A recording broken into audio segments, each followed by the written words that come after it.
Le sprinkler techno. Fait que si on veut y aller avec la saveur des dernières années, tu es plus du côté Ops que Dev, right? Moi, je suis plus du côté Ops, mais j'aime ça. Moi, j'ai fait des stages, on va dire, à l'intérieur de mon institut, qui était plus du côté du dev. Fait que moi, j'aime ça dire que je comprends bien les besoins du dev.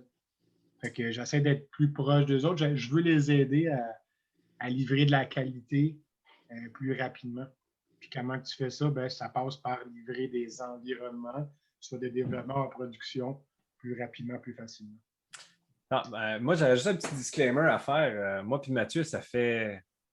Mathieu, il veut se rajeunir, je pense. Ça fait plus que 15 ans qu'on se connaît. On a étudié ensemble, puis moi, ça fait plus que 15 ans que j'ai gradué. Fait que clairement, ça fait plus que 15 ans, toi aussi, tu as gradué.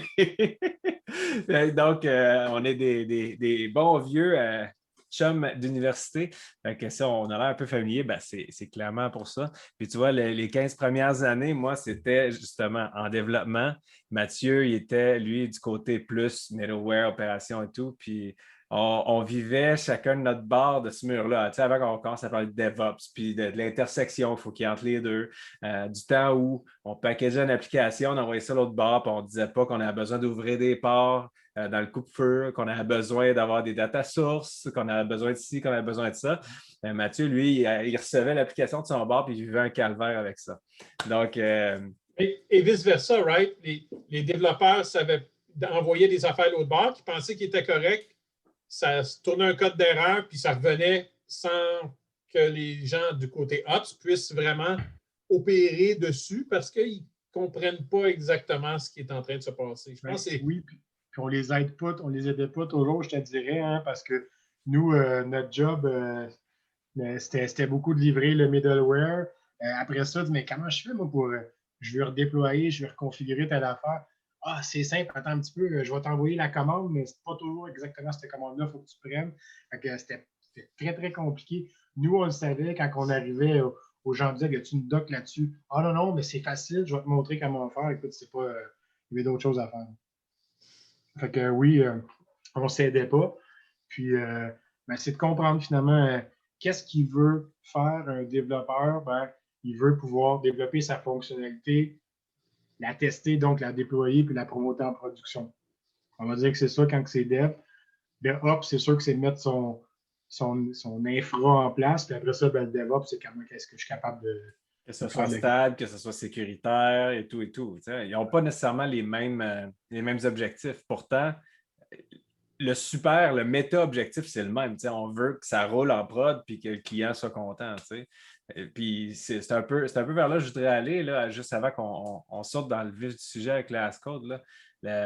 Le DevOps, j'imagine que tu as vu ça se mettre en place, cette installation-là, où est-ce que tranquillement, pas vite, on réalise, même si on ne sait pas que ça s'appelle DevOps, j'imagine à l'époque qu'il faudrait qu'on collabore un petit peu plus. Moi, je me rappelle, tu allais cogner aux portes là, puis disais, hey, ça serait le fun que vous demandiez des environnements, pas à minuit moins 5, là, quand vous en avez besoin, tout ça. Donc, ça fait longtemps que tu mènes ce combat-là. Là. C'est vrai, mais avant d'arriver là, il y a du monde que ça fait plus longtemps que nous autres qui sont en informatique qui ont connu le DevOps avant que ça ouais. Ça s'appelait c'est cyclique, on n'arrête pas de le dire, c'est cyclique l'informatique. Tu avais le sysadmin qui était assis à côté du gars de BD, qui était assis avec le développeur, puis le développeur il disait hey, j'aurais besoin de telle affaire, puis ils étaient tous dans la même équipe, ces gens-là. Là, après ça, on a voulu regrouper les corps de métier au sein de la grande entreprise. Fait qu'on a dit tout ce beau monde-là, on va tous vous mettre ensemble. C'est la fin du premier DevOps, on va dire. Parce que là, tu es rendu en silo. Ouais. Justement, j'ai besoin d'un environnement, il faut que je livre en fin de semaine. OK, j'ai un backlog, pas un backlog au terme Jira, mais j'ai du travail pour un mois encore, que je ne peux pas te rentrer ça. Il va falloir que je te monte un environnement, puis je suive une procédure, puis ça va me prendre, je ne sais pas, une semaine pour te monter ça. C'est ça la réalité. Fait que, ouais, c'est clair que ça a évolué, puis là, ben, ça revient à c'est quoi le DevOps. Comme qu'on le voit, c'est un peu. Là, ça se raffine un peu plus, mais c'était ce que les gens voulaient finalement. Moi, je trouve le DevOps, c'est ce qu'il voulait bien entendre là, dans ça. C'est est-ce que je peux m'occuper de tout? Mais quand tu commences à t'occuper de tout après ça, puis là, tu commences à te faire réveiller la nuit, mais ça ne me tente pas par contre de m'occuper de ça. C'est ça. Mais tu sais, c'est vrai qu'on l'entend, ça. Quand on commence à essayer de faire des transformations DevOps, on va dans les équipes de dev, on leur dit vous ne serez jamais des Ops, mais il y a une intersection entre nos deux mondes, puis il va falloir que vous soyez un petit peu plus habile à gérer ça, à parler le même langage, puis à être capable de collaborer.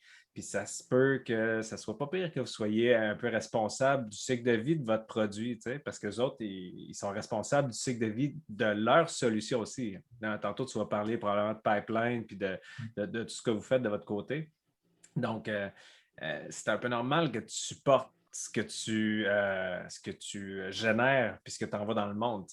Puis la grosse plus-value de souffrir un petit peu le manque de qualité que tu pousses en production, ben, c'est que la prochaine fois, tu n'auras pas envie de te faire réveiller à 3 heures du matin parce que c'est toi qui se lève, c'est pas quelqu'un d'autre. Ça a l'air que ça, c'est presque un automatisme. Quand ils décident de passer à pagette des Ops au dev, là, le switch au niveau de la qualité, elle se fait assez rapidement en règle générale. Oui, puis je te dirais quelque chose. Fait que là, tu sais, DevOps, OK, c'est tout le monde dans la même équipe. OK? Fait que les développeurs, c'est correct, il y en a quand même pas mal. Les QA, on va dire, il y en a quand même pas mal. Les Ops, ça, c'est un petit peu plus rare. Hein? Fait que là, de dire que dans chacune des escouades, j'ai un Ops qui est juste dédié à ça. Puis mon produit, c'est un produit de vente de voyage, admettons. C'est correct, là. Mais le Ops, là, quand tu ne mets pas, qu'est-ce qu'il fait? Une fois qu'il a amélioré toute ta mise en production, il a amélioré un paquet d'affaires, il se trouve des moments où est-ce qu'il va se tourner les pouces. Cette escouade-là est chanceuse, elle a son Ops, il va se tourner les pouces. Mais il y en a, comme je disais, il n'y en a pas assez. Quand on regarde à Montréal, il n'y en a pas assez de Ops. Oui, mais je pense que ça, c'est un modèle qui fonctionne avec des petites compagnies. Oui. Mais quand tu es dans un grand institut comme où est-ce que tu es, c'est pas le modèle que tu vas avoir. Donc, tu veux avoir des Ops qui font leur travail de leur côté à créer des YAS, des passes, à monter de l'automatisation de toutes sortes pour créer des trucs as a service, tu sais? Un peu comme de l'eau courante ou l'électricité. Tu sais. Moi, si tu me dis, ben, Pascal, je vais te montrer un peu à te débrouiller avec notre info nuagique, tu cliques ici, ça va te créer un pod. Voici comment tu configures tes affaires, tu peux déployer comme ça. Ben, après ça, c'est toi qui opères ça. Merci, bonsoir. Donc, il y a un aspect coaching aussi qui vient là-dedans. Mais je ne m'attends pas à ce qu'un dev soit capable d'aller monter un YAS. Je m'attends à ce que mes gens d'opération ou d'info nuagique, si on veut ségréguer ça de façon granulaire ou pas, de l'autre côté, soit en mesure de le faire par contre, puis d'offrir ces services-là, puis l'utilisation de ce service-là, la consommation de ce service-là. Là, ça revient du côté des devs par contre. Donc, c'est là où je la vois, mon intersection entre les deux. Là. Et je trouve une belle offre de service, justement, côté Ops, c'est d'offrir un pipeline qui est plug and play, on va dire, avec ton cycle de développement. C'est-à-dire que tu plugues tes différents SonarQube, tes différents dépôts Git, etc. Tu plugues ça là-dedans. Puis, tout est là. Quand tu l'as, tu as l'alertage, tu as le monitoring, tu as la sécurité qui sont déjà tout là, tu as le tuning, tu as le processus de mise à niveau puis de patchage qui est super important. Aujourd'hui, la sécurité, on regarde dans les nouvelles, là, puis combien il y en a qui se font ransomware. Wow, ça se configure, ça? Ça se configure. Les ça se conjugue plutôt. Les vecteurs d'attaque, c'est souvent des produits qui ne sont pas à jour. Fait que, ouais. Si tu dis au dev, check tes affaires, va voir sur tes sites, regarde quand c'est plus à jour, puis mets ça à jour. Ben, à un moment donné, ils vont choisir entre livrer des fonctionnalités d'affaires, ça, c'est pourquoi ils sont engagés, puis aller éplucher les sites pour voir. Fait que si tu leur donnes de quoi qui est déjà plug and play, qui ont juste à brancher leur développement dedans, mais qui est déjà pensé pour être opérationnalisé, je pense que ça, c'est un gros plus. Et avoir ces checks-là automatisés, parce que ça existe, il y a des solutions qui sont capables de faire ça automatiquement pour toi.